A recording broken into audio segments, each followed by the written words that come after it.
احساس ہے اس بات کا دانشمند لوگوں کو کہ ہماری قوم کے اندر وہ رعب، دبدبہ اور وہ وقار باقی نہ رہا جو پہلے تھا۔ حکومتیں چھن گئیں، ریاستیں برباد ہو گئیں، قلعے تاراج ہو گئے اور عہدے برخاست ہو گئے۔ وہ وقت گزر گیا جب ہر صوبے میں ہمارا نام سر فہرست نظر آتا تھا۔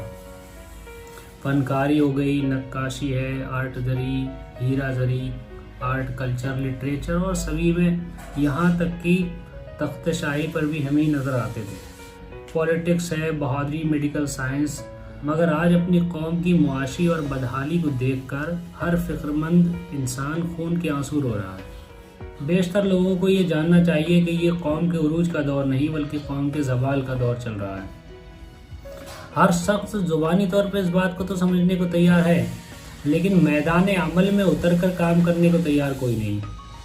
ہم اسلامک کلچر کو چھوڑ کر ویسٹرن کلچر کو اپنانے میں لگے ہوئے ہیں، اور یہ برا بھی نہیں ہے، لیکن اسلامک کلچر کے تحت اگر ویسٹرن چیزوں کو اپنایا جائے تو کوئی برا نہیں، لیکن پھر بھی بہت سی ایسی خامیاں ہیں جو ہمارے اندر پیدا ہوئیں جنہیں ہم طول طویل بنائے جا رہے ہیں، اور ان پر اگر غور کریں تو فالتو اخراجات کو کم کر کے ہم اپنی قوم کا کچھ بھلا کر سکتے ہیں۔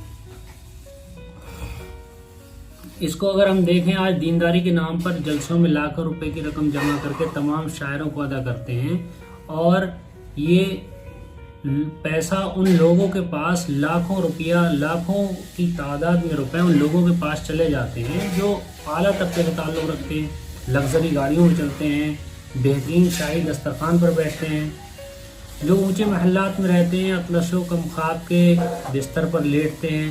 یوں ہی تعزیہ داری کے نام پر ہر امیر اور غریب سے پیسہ وصول کر محنت کی کمائی کے روپے کے ڈھول بازے جیسے ناجائز کاموں میں صرف کر دیتے ہیں۔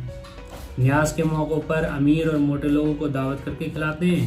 جن خدا والوں کی نیاز کی جاتی ہے وہ تو بھوکوں اور مسکینوں کو کھلاتے تھے۔ آپ کون سے خدا والوں کو فریضہ ادا کر رہے ہیں؟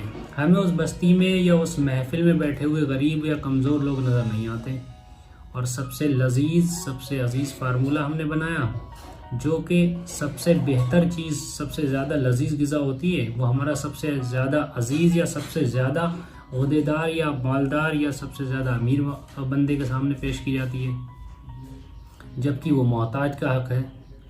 اور تو اور کی غیرت ہونا چاہیے ان کھانے والوں کو کہ وہ محتاجوں کا حق کھا رہے ہیں، جبکہ وہ چاہیں تو محتاجوں کو کھلا سکتے ہیں، کیونکہ اللہ رب العزت نے انہیں اتنا دیا ہے۔ ایسے ہی مزارات پر چادر چڑھی رہنے کے بعد بھی اس پر ایک کے بعد ایک ڈال کر انبار لگائے چلے جاتے ہیں، جبکہ چادر مزارات سے زیادہ کسی غریب کی بیٹی کا ننگا سر اگر ہے تو اس کو زیادہ ضرورت ہے، اور آپ بھی اس بات کو اچھے سے سمجھتے ہیں، لیکن پھر عمل نہیں کرتے۔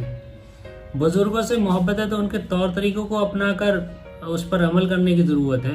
ان کاموں میں خرچ ہونے والی جو رقم ہے، اگر ہم اس رقم کو راہ خدا میں خرچ کرنا سمجھتے ہیں تو اس سے پہلے تو راہ خدا میں سب سے پہلا خرچ جو ہے وہ تو مال کی زکوٰۃ ہے۔ قرآن کہتا ہے الہاکم التکاثر، تمہیں کثرت طلبی نے ہلاک کر دیا۔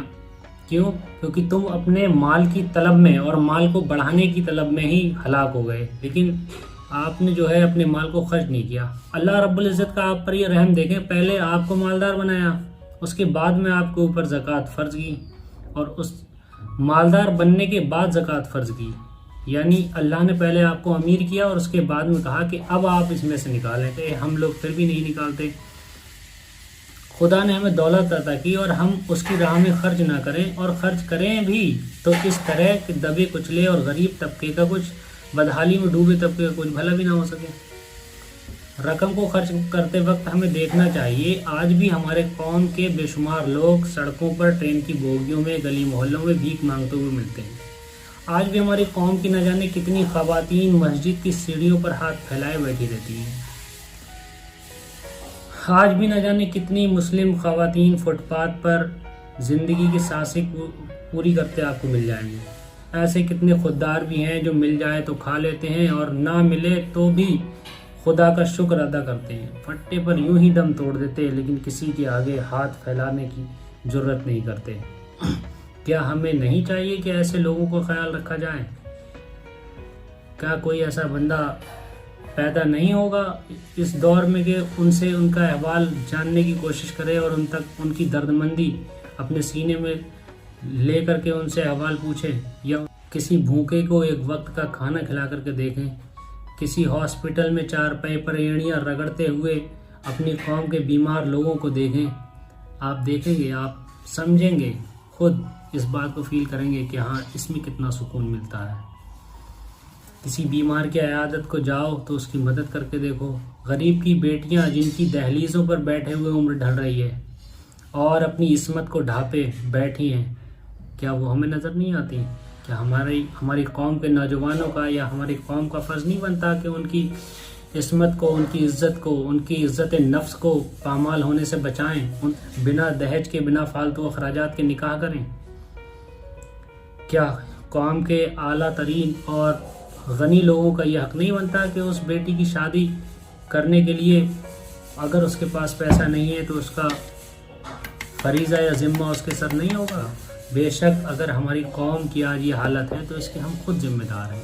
ہم نے راہ خدا میں خرچ کیا ہی نہیں، نفل اور بونس سنت پر دھیان دیا، فرض کو بھلایا چونکہ زکوٰۃ فرض ہے اور فرمان خدا کو ترک کرتے چلے گئے۔ مفکر اسلام علامہ اقبال کہتے ہیں کہ جب بھی نازل میری ہستی پہ بلائیں ہوں گی، میں یہ سمجھوں گا میری اپنی خطائیں ہوں گی۔ اپنے قریبی رشتہ دار یا جاننے والوں میں کوئی تنگ دست ہو تو سب سے پہلے آپ اس پر خرچ کریں۔ طویل جلسے اور تعزیہ داری اور ریاکاری کے لنگروں سے بہتر ہے کہ آپ اپنے بچوں کو علم دین سیکھنے کے لیے ان کے اوپر پیسہ خرچ کریں، اعلیٰ ترین تعلیم دلوائیں۔ اگر اتنا ہے تو غریب بچوں کی فیس کا ذمہ اٹھائیں تاکہ ہماری قوم کے بچے ڈاکٹر، انجینئر، ایک اچھے لائر، ہنرمند اور بہترین کردار کے انسان بن سکیں اور وہ اپنی قوم کے لیول کو سدھارنے کی کوشش کریں، ملک و ملت کا، دین کا، ہماری قوم کا، جس سے کچھ بھلا ہو سکے۔ آپ اس خیال و فکر کو اپنے ذہن میں لیں۔ السلام علیکم ورحمۃ اللہ۔